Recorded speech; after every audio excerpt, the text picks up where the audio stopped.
ஒரு யங்ஸ்டர்ஸ்க்கு ரொம்ப இன்ஸ்பைரிங்கான ஒரு குவாலிட்டி அவர் இங்கே விட்னஸ் பண்ணியிருக்காரு. தான் செய்த திரைப்படங்களை மீட்டுருவாக்கம் செய்து தன்னை சுய விசாரணை செய்து அதுக்கு ஒரு புது மேடையில் மன்னிப்பு கேட்குறது மிகப்பெரிய கம்பீரம் தேவை. Thank you sir. அது வளரும் பல படைப்பாளிகளுக்கு ஒரு பெரிய உந்து சக்தியாக இருக்கும். அடுத்தது நம்ம மேடையில் பேச கூப்பிட்றது வந்து பார்த்திங்கன்னா 6 வருஷத்துக்கு முன்னாடி படம் எடுத்தார். 6 வருஷமும் இந்த படம் சினிமா வட்டாரத்தில் பேசப்பட்டு கொண்டே இருக்கிறது. சினிமா வட்டாரத்தில் தொடர்ந்து பேசப்பட்டு கொண்டே இருக்கிறது. ஸோ கவுண்ட் முக்கியம் இல்லை. மேற்கு தொடர்ச்சி வலை திரைப்படத்தை எடுத்த தோழர் லெனின் பாரதி அவர்களை மேடை கிடைக்கிறோம். தோழர்கள் அனைவருக்கும் வணக்கம்.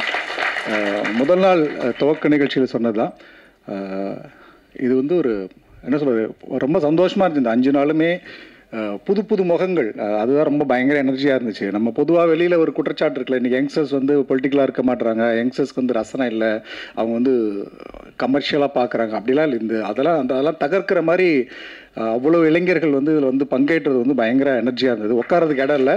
ஒவ்வொரு ஷோவிலுமே ஒரு 50-100 பேர் வெளியில் நிற்க வேண்டிய ஒரு கட்டாயம் தான் இருக்குது.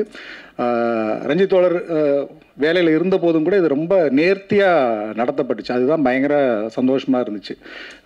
இதுக்கு பின்னால் இருந்த அத்தனை தோழர்களுக்கும் ரஞ்சித் தோழருக்கும் இந்த நேரத்தில் நன்றி தெரிவித்துக் கொண்டு ஒரு வேண்டுகோளையும் வச்சுக்கிறேன் நான். இந்த கண்டிப்பாக நம்ம இந்த 2 திரைப்படத்தையும் வேறு ஏதாவது ஒரு இடத்துல திரையிட்டு கண்டிப்பாக நீளம் அந்த டிகே ரோஸ் நிகழ்வை அந்த இடத்துல நிறைவு செய்யணும்னு ஆசைப்படுறேன். நன்றி. அதுக்கப்புறம் நிறைய பேர் கிடக்கு டவுன்லோட் பண்ணியிருப்பீங்க நான் நினைக்கிறேன். ஆக்சுவலாக நன்றி. நீளம் இது ஒரு புரட்சியாக தான் செஞ்சதாக தான் பார்க்குது. அடுத்ததாக ரொம்ப முக்கியமான 2 திரைப்படங்கள் எடுத்த குற்றம் கடிதல், மகளிர் மட்டும் ஆகிய திரைப்படங்கள் எடுத்த இயக்குனர் பிரம்மா அவர்களை மேடை கிடைக்கும். எல்லாருக்கும் வணக்கம். கல்லூரி காலங்களில் இருக்கும்போது நிறைய ஆர்வமாக நாடகங்கள், கலை நிகழ்ச்சிகள் அதெல்லாம்லையும் பங்கேற்றுட்ருப்பேன். அப்போது ரொம்ப ஆர்வமாக வந்து நிறைய விஷயங்களை செய்யணும்னு ஆசைப்படுவேன். ஒன்று வந்து இலக்கிய சிறுபத்திரிக்கை ஆரம்பிக்கணும்னு ஆசைப்பட்டேன். நாடகங்கள் இருந்தனால நாடக இயக்கங்கள் பண்ணணும்னு ஆசைப்பட்டேன். கல்ச்சுரல்ஸில் இருந்தனால நிறைய பண்பாட்டு சம்மந்தப்பட்ட கலை நிகழ்ச்சிகளும் அதை பற்றின ரிப்பீட்டடான நிறைய விஷயங்கள் பண்ணணும்னு ஆசைப்பட்டேன். அதே மாதிரி இளைஞர்களோடு சேர்ந்து நிறைய வேலைகள் பார்த்துருக்கேன். சினிமாவுக்கு வர்றதுக்கு முன்னால் இல்லை, சினிமாவுக்கு வர்றதுக்கு முன்னால் இளைஞர்களோடு சேர்ந்து சில வேலைகள் பார்க்கணும்னு ஆசைப்பட்டிருக்கேன் உண்டு. அப்போது வந்து என்ன நினச்சிருக்கேன்னா, இளைஞர்களுக்கான கலை மற்றும் அரசியல் சார்ந்த விழிப்புணர்வு சம்பந்தப்பட்ட நிறைய ஒரு இன்ட்ராக்டிவான நிறைய செஷன்ஸ் நடத்தணும்னு ஆசைப்பட்டிருக்கேன். இதெல்லாம் ஆசைப்பட்டுட்டே இருந்த காலகட்டத்தில் எப்படியோ ஒரு சினிமாக்குள்ளெல்லாம் வந்ததுக்கப்புறமா இதை இன்னும் ஒரு டிக்கெட்டு வந்து இதெல்லாம் ஒன்று ஒன்றா டிக்கு போட்டு செஞ்சுக்கிட்டே இருக்கு.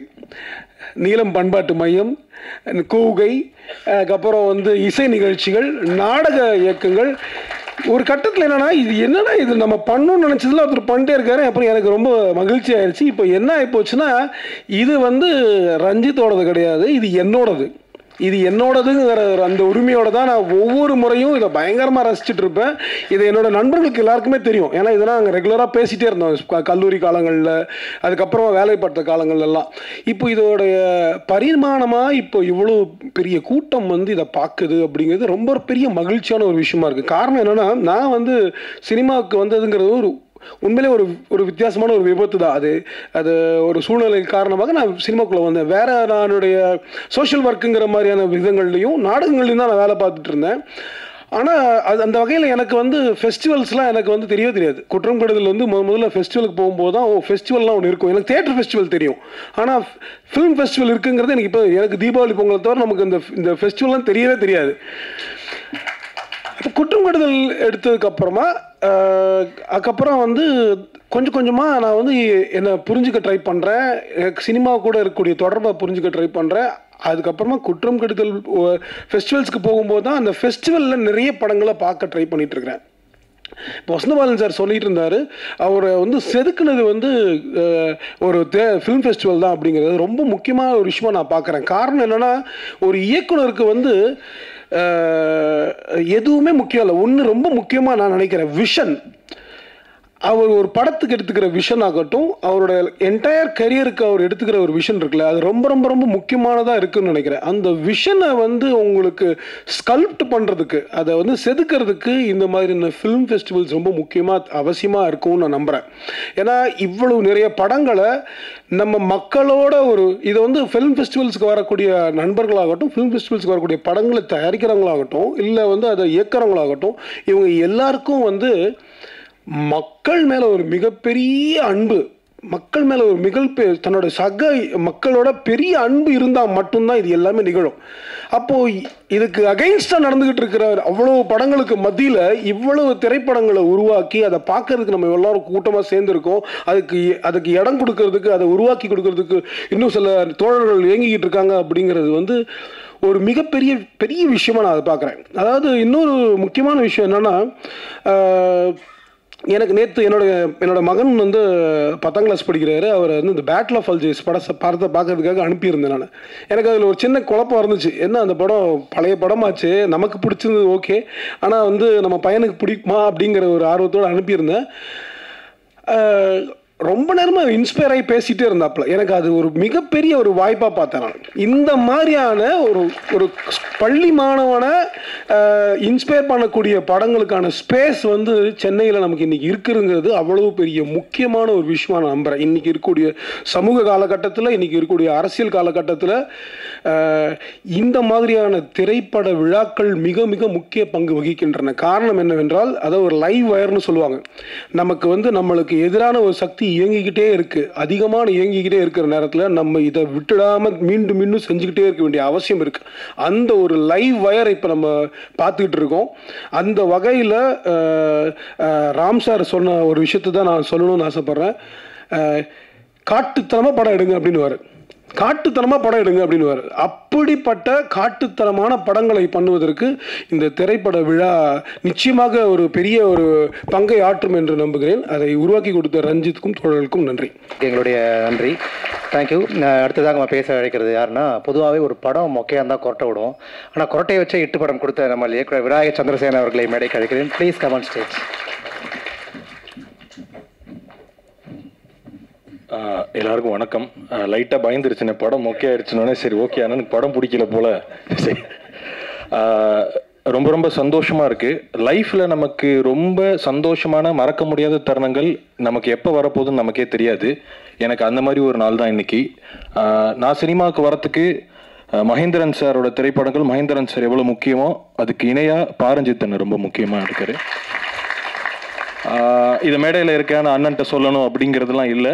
மணிகண்டனுக்கு தெரியும், மணியனனுக்கு ரொம்ப தெரியும், அவங்களோட எவ்வளோ பெரிய ஃபேன்னு. டெய்லி ஏதாவது ஒரு விதத்துலையாவது காலால் அண்ணன் எப்படி என்ன பண்ணுச்சு, அண்ணன் இந்த சீன் எப்படி ஹேண்டில் பண்ணுச்சுன்னு தான் கேட்டுக்கிட்டே இருப்பேன். ஸோ அப்படி அதே இடத்துல இந்த அண்ணன் இருக்கிற மேடையில் நான் பகிர்ந்துக்கிறதுங்கிறது இதை விட சந்தோஷமான நாள் என் வாழ்க்கையில் திரும்ப கிடைக்குமான்னு எனக்கு தெரியல. நான் திரைப்படம் உதவி இயக்குனராக ஆகிற டைமில் எனக்கு இவ்வளோ பெரிய அவேர்னஸ் அபவுட் ஃபிலிம் ஃபெஸ்டிவல், உலக சினிமாக்கள் தெரியாது. நான் பார்த்து பயங்கரமாக வியந்த நம்ம சினிமா அட்டகத்தி தான் குட் நைட்டுக்கான மிக பேசிக் அடிப்படையான விஷயம். ஏன்னா நம்ம திரைப்படங்கள் பார்த்துக்கிட்டு இருக்கோம், லார்ஜர் தன் லைஃப் ஃபிக்ஷனல் சினிமாக்கள் பார்த்துக்கிட்டு இருக்கோம். மொதல் டைம் நான் படம் பார்க்குறேன், நம்ம குடும்பத்தை என் அப்பா என் அண்ணனை பார்க்குற மாதிரியான ஒரு படம். அதில் பேசின அரசியல், அதாவது எனக்கு ஒரு மிக முக்கியமான ஒரு வரி அடிக்கடி அது மனசில் ஓடிக்கிட்டே இருக்கும். மெட்ராஸ் திரைப்படத்தில் வர வரி தான், உழைக்கும் இனமே உலக ஜெயித்திரும் ஒரு நாள், விழித்து இருந்தால் விரைவில் வந்து திருநாள் அப்படிங்கிறது. அதை மெயின் ஸ்ட்ரீமால் இவ்வளோ பெரிய இதில் அந்த வரி கேட்கறதுக்கு அதுக்கு யார் காரணம்? பாரஞ்சித் அண்ணனால தான் அது முடியும். நான் பாரஞ்சித் அண்ணனை ஒரு தனி நபராக ஒரு ஃபிலிம் மேக்கராக மட்டும் பார்க்கல, மிகப்பெரிய ஒரு மூமெண்ட்டாக பார்க்குறேன். ஸோ எனக்கு ஆக்சுவலி என்னன்னா, எனக்கு வசந்த பாலன் சார், லெனின் பாரதி சார், பாரஞ்சித்லாம் இருக்கும்போது நான் கீழே அப்படி உட்காந்துட்டு அவங்க பேசுறது கேட்கணும்னு எனக்கு ஆசையாக இருக்குது.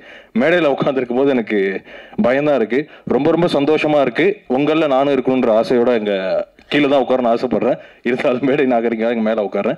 ரொம்ப ரொம்ப நன்றி, தேங்க்யூ. அடுத்ததாக பொதுவாகவே இந்த கமர்ஷியல் படம் எடுத்து வைரலான டைரக்டர்லாம் நம்ம ஃபேமஸாக கேள்விப்பட்டிருக்கோம். ஒரு ஆர்ட் படம் எடுத்து பயங்கர தமிழ் சினிமாவில் தமிழ் மக்களில் வைரலான ஒரு இயக்குனர் தான் அவர். தமிழ் சினிமா ரசனையின் மீது கூழாங்கல் இல்லை பாறாங்கலை தூக்கி விசிறிய எங்கள் PS வினோத்ராஜ் அவர்களை மேடைக்கு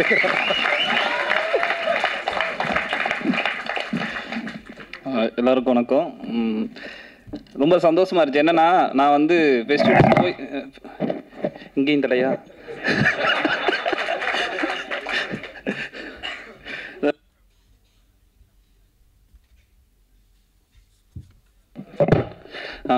ஃபெஸ்டிவல்ஸ் போயிட்டு அங்கே ஒரிஜினல் வெர்ஷன் காட்டும்போது சரி நம்ம ஆளுகளுக்கு எப்போ காட்டலாம்னு நினச்சிட்டு இருந்தோம். அதுக்கான பாசிபிலிட்டியே இல்லை.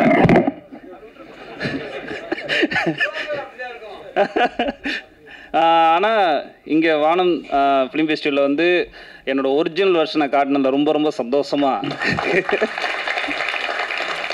அது இன்றைக்கி தான் அது எனக்கு ரொம்ப பாசிபிலிட்டி ஆச்சுன்னா ஒரு பெரிய ஏக்கம் இருக்கும் இல்லையா, அது ஏதோ ஒரு மியூட் வார்த்தையாக இருந்தாலும் எதுவாக இருந்தாலும் ஒரு வச்சா நம்ம அப்படியே முழுசாக காட்டணும், அவன் நம்ம படத்தை எல்லாருக்கும் அதை எப்படி இது பண்ணிக்கிறாங்கன்னு பார்க்கணுன்னு ரொம்ப ஆசையாக இருக்கும் இல்லையா. அது இன்றைக்கி நிறைவேறினது ரொம்ப சந்தோஷமாக இருந்துச்சு. அப்புறம் வந்து கொட்டுக்காளி வந்து அவங்க சொன்ன மாதிரி எந்த மாதிரியான காலகட்டத்தில் அது ரிலீஸ் ஆகிருக்குன்ற பொறுத்தவரை அந்த வகையில் கொட்டுக்காளி எப்பயுமே ஒரு சக்ஸஸ்ஃபுல்லான படம் தான். ஸோ நான் அதுக்கு என்ன சொல்கிறது, அது ரிலீஸ் டயத்தில் வந்து மிக்சடான சில விஷயங்கள் நடந்துச்சு. அது இன்றைக்கி எல்லா படத்துக்குமே நடக்குது. அது கொட்டுக்காளிக்கு மட்டும் இல்லை, எல்லா படத்துக்குமே நடக்குது.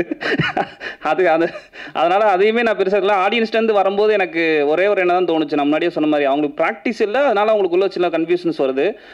எனக்கு தேட்டருக்குள்ளே நிறையா டிஸ்கஷன் வந்ததை நான் கேள்விப்பட்டேன், பார்த்தேன். அவங்களுக்குள்ளேயே சொல்யூஷன் கண்டுபிடிச்சதை பார்த்தேன்.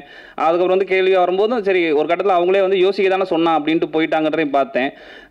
எனக்கு இண்டஸ்ட்ரியிலேருந்து வந்த அம்பு தான் நான் இங்கிட்டிருந்து வரவே வராதுன்னு நினச்சினேன். என்ன இங்கிட்டிருந்து ஒன்று வருது சம்மந்தம் இல்லாமல் அப்படின்னுச்சு. ஏன்னா இந்த மாதிரி படம் எடுத்தால் யாரெல்லாம் சப்போர்ட் பண்ணுவாங்களோ, எந்தெந்த மாதிரி இந்த மாதிரி படங்களை வந்து எடுக்கணும்னு சொல்லி இதை ஒரு ப்ராக்டிஸாக வச்சுட்டு இருக்க அமைப்புகள் கூட எனக்கு அந்த இடத்துல சப்போர்ட் பண்ணல. இண்டஸ்ட்ரியிலேருந்து சில எதிர்ப்புகள் வருது. அப்போது முக்கியமான கருத்தை வைக்கப்பட்டது இந்த மாதிரி படம் தான் தேட்டருக்கு வரணும், இந்த மாதிரி படம் தேட்டருக்கு வரக்கூடாது அப்படின்றது. நான் ரொம்ப எப்படி அதை பார்க்குறேன்னா, இந்த மாதிரி படம் தான் தேட்டருக்கு வரணும், இந்த மாதிரி படம் வரக்கூடாதுன்னு சொல்கிறது, இந்த தெருவுக்குள்ளே நீ வரக்கூடாதுன்னு சொல்கிற மனநிலைக்கு ஒப்பானது தான். ஸோ எனக்கு அது ஒரு பெரிய மனக்கோளாக தான் நான் பார்க்குறேன். ஸோ அதனால் அதை சொல்லிக்கிறேன். எனக்கு வந்து சினிமான்றதே ஒரு ஆடம்பரமாக பார்த்து வளர்ந்தவன் நான். அப்படிப்பட்ட ஒருத்தன் வந்து 2 படம் எடுத்துட்டேன் இல்லையா, அதுவே எனக்கு ரொம்ப சந்தோஷம் தான். ஸோ கொட்டுக்காளி வந்து அனுபவமாக யாரும் நீங்கள் இது பண்ண வேணாம், நான் ரொம்ப சந்தோஷமாக இருக்கேன்.